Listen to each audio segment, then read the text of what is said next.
याचिका चैलेंज की थी सुप्रीम कोर्ट में, क्या कुछ निर्णय हुआ, क्या कुछ फैसला आ जाया है सामने? सरकार ने सुप्रीम कोर्ट में जो एसएलपी दायर की थी, इसका कहना था कि पटना हाई कोर्ट ने जो ऑर्डर पास किया वो इंटरिम ऑर्डर नहीं, फाइनल ऑर्डर है। खास करके बिहार सरकार के बारे में कह दिया कि इनको कॉम्पिटेंसी नहीं है। तो इसकी सुनवाई जब आज सुप्रीम कोर्ट में शुरू हुई तो सुप्रीम कोर्ट का पहले ऑब्जर्वेशन था कि जब मैटर पटना हाई कोर्ट में पेंडिंग है, 3 जुलाई से सुनवाई होगी, आप जाके जो बात कहना है सो वहाँ कहिए। तो उन्होंने कहा कि नहीं, बिल्कुल जो कॉम्पिटेंसी की बात कही गई है कि बिहार सरकार कॉम्पिटेंट नहीं है, बिहार सरकार तो सर्वे कर रही है ताकि लोगों को हम बेनिफिट दें। तो इस पर सुप्रीम कोर्ट का कहना था कि हाईकोर्ट का जो फाइंडिंग है वो स्पष्ट करता है कि आप सर्वे नहीं, सेंसस कर रहे हैं।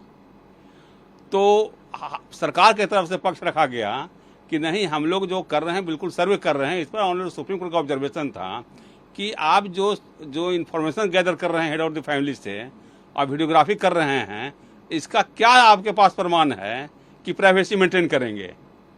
कौन एजेंसी है जो ये सब आपको प्राइवेट जो चीज़ है प्रिजर्व ठीक से रखेगी और सीक्रेट रहेगा? और अंततः सुप्रीम कोर्ट का यही कहना था कि आपको जो बातें कहनी हैं वो जाके पटना हाईकोर्ट में बहस 3 तारीख से करें। अगर 7 दिन तक इसके बहस नहीं सुनवाई होती है तो हम इसकी सुनवाई 14 तारीख को करेंगे। और बिहार सरकार को यह भी कहा कि जब इसका आपने डेट फिक्स करने का पहले आदेश एप्लीकेशन दिया, उस पर पटना हाईकोर्ट ने 9 मई को रिजेक्ट किया, उसको इन्होंने सुप्रीम कोर्ट में नहीं लगाया था। तो हम लोग के पक्ष से रखा गया कि देखिए इनका रिजेक्ट हो गया। वो हाईकोर्ट ने कहा कि अभी तो हम प्राइमेसी पाए हैं, कोई फाइनल ऑर्डर नहीं पाए हैं। तो इस पर सुप्रीम कोर्ट का कड़ा रिएक्शन था सरकार के बारे में कि आपको इस बात को रखना चाहिए था।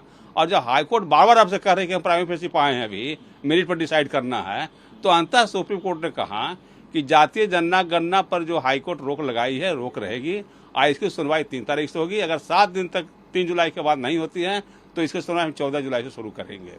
तो सर वापस से 3 जब हाईकोर्ट में ये सुनवाई होगी तो उसमें आप लोगों को क्या उम्मीद है, क्योंकि सुप्रीम हाईकोर्ट ने तो स्टे लगा रखा है ऑलरेडी, आपको लगता है कि ये आगे देखिए, जिस तरह से बिहार सरकार सारे स्कूल के शिक्षकों को काम में लगा दी है, जनगणना कर रही है, सर्वे लेकिन काम कर रही है जनगणना का, और जनगणना करने का पावर केंद्र सरकार को है, जो 17 पॉइंट फॉर्मुलेट किए हैं और जो ले रहे हैं वो कभी भी कास्ट में सर्वे नहीं आता है। और सर्वे करने का पावर जो है ये बिहार सरकार को जिस रूप से कर रही है, ये इनके कॉम्पिटेंस से बाहर का है, ये केंद्र सरकार का है। ये ऑनरेबल सुप्रीम कोर्ट ने प्राइमेसी पाया। अगर ऑनरेबल सुप्रीम कोर्ट प्राइमेसी पाते कि पटना हाईकोर्ट का ऑब्जर्वेशन गलत है, बिहार सरकार कास्ट सर्वे कर रही है, जनगणना नहीं कर रही, तो पटना हाईकोर्ट का निर्णय को स्थगित कर दिए रहते।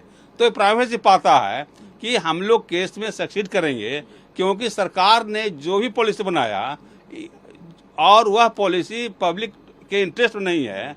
उन्होंने जो पॉलिसी बनाया केंद्र सरकार के क्षेत्राधिकार का है, उसको एक तरह से इंक्रोच कर रहे थे। यही हम लोग का कहना है। जहां तक राइट टू प्राइवेसी का है, अब बताइए, टीचर सब इनका सब कलेक्शन कर रहे हैं मटेरियल। आप एक तरफ कहते हैं कि आप लिखना होगा, जब टीचर के पास जा रहा है मोबाइल से एक जगह दूसरा ट्रांसमिट कर रहे हैं तो पब्लिक डोमेन में आ ही गया बिल्कुल।